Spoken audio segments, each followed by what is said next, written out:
Good morning everybody and welcome back to another video. Let's get a little bit of admin out of the way first.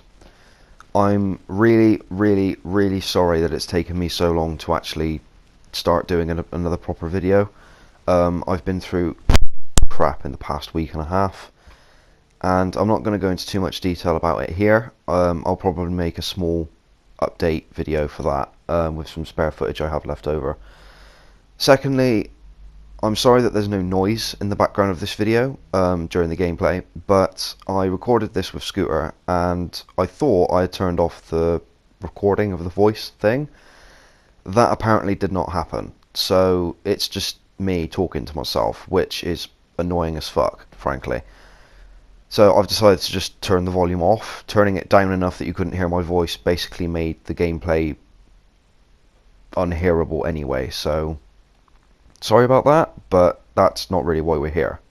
So, there's been a little bit of questioning in the recent months whether Sony will allow Gaijin to put the store for War Thunder onto PlayStation, for those of us who play on PS4 like I do. There's not been any development about that. However, when I was playing with Schooter yesterday, he pointed out to me that there are now loot boxes in the game that you can buy which allow you to unlock, for lack of a better word, user-made skins. Now, I've been crying out, ever since I went to PS4 from PC, when I got my PS4, I've been crying out to be able to use skins in the game. And because of the way Sony are, although we're not going to go into too much detail about that, they do not allow third parties to actually put things like that into their hardware. So, for lack of a better word, because of the way Sony works, they won't allow Gaijin to allow players to have user-made skins in the game. I don't know why. It's a bit of a shit show, to be honest, but that's just the way it is. Now, this is probably going to be a topic of debate, because I've not seen anybody make a video about this yet, and I don't know how long this has actually been in the game for. I have been playing War Thunder on and off for the past week and a half, but not long enough to actually be paying attention. So, for all I know, it could have been in the game for like a week at this point, but I've not heard anybody mention it, so here we go. Now, you can buy these loot boxes, and that's what they are. They're basically slot machine loot boxes. For, depending on which box you get, it's 415 eagles per box, I believe. I have got some screenshots I'll show you in a minute. And then you have to buy a key in order to unlock them. Now, I've been told by Tiger Frost that this works pretty similar to the store itself. However, my debate against this is that in the store you can buy skins. As far as I know, you can just buy a skin, which is kind of fine. I mean, microtransactions I don't have a problem with, but when it's implemented into such a way that it's basically gambling, which is what this is, then I have an issue. Okay, so here are some examples of the keys. The first one is for Advancing Storm, which is 415 lions, and the second one, eagles, sorry, and the second one is for Project X, which is the same amount. You get boxes coinciding with each of these.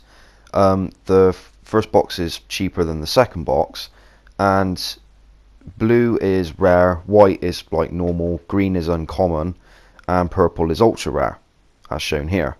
Now, again, I would be kind of fine with this if it weren't for the fact that it's completely random. You don't know what you're going to get. And take it from somebody who has done a few of these myself, hence the skin that you're seeing here on my KV1 Zis 5. It's kind of addictive, and I'm not joking here. I do not have an addictive personality by any means. I mean, yeah, I smoke, but that's me. That's my shitty fault. That's my mistake. However, generally when it comes to like spending money in order to get a reward, I'm not that sort of person. But because this is War Thunder and it's something that I've fallen in love with over the past 4 or 5 years, I just couldn't help myself. And that's bad. Now, like I said, I'm in two parts about this. I like the fact that these skins are finally available in the game. I have some screenshots of the ones I've got that I'll show you in a minute as well. I like the fact that these are in the game, but the problem is the way that it's implemented, if you can see what I mean. So here are the majority of the skins that I got from doing this. The name of the skin is obviously in the camouflage slot on the right hand side of the screen. So yeah, you pay 40 odd or 90 odd eagles for the box itself, depending on which box you buy, and then you have to pay 450 eagles for the key to actually unlock the box. This is just... I really am in two minds about this. I like the idea, but I don't like the implementation of it.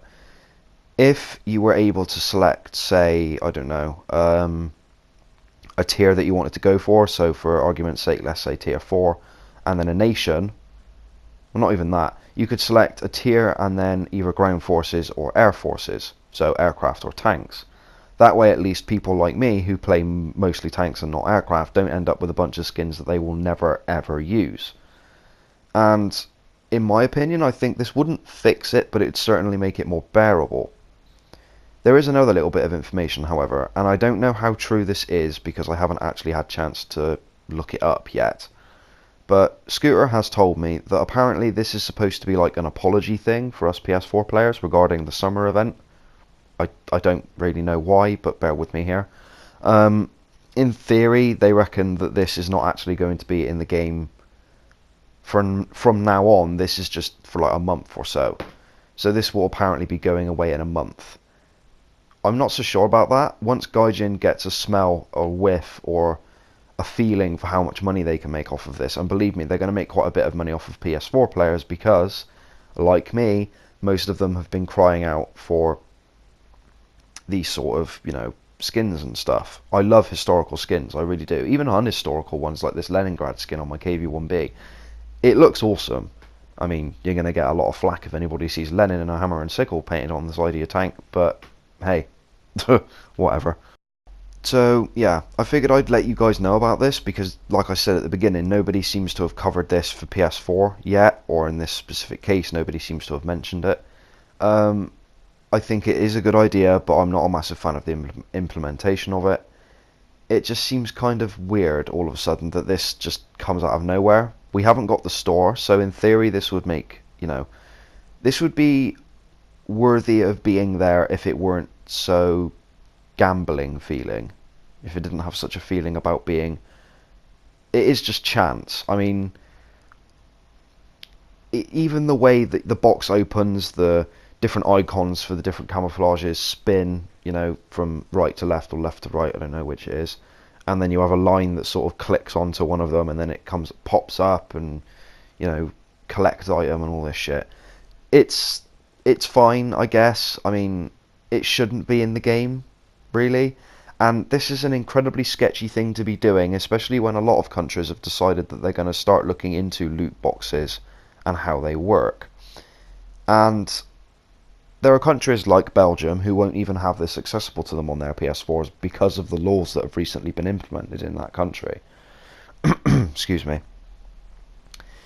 So I'm not sure if this is actually going to stick around. I still haven't made up my mind whether I like it or hate it. Again, I'm going to, like a broken record here, I like the idea, but I'm not a fan of the implementation. So let me know what you think in the comment section down below, or in the comment section on Reddit, or wherever else this video may end up. I want to hear your opinions on this, I really do. And thank you very much for watching. I hope you guys enjoyed the video. Please like, share and subscribe for more, and I will see you in the next War Fun video. Cheers guys.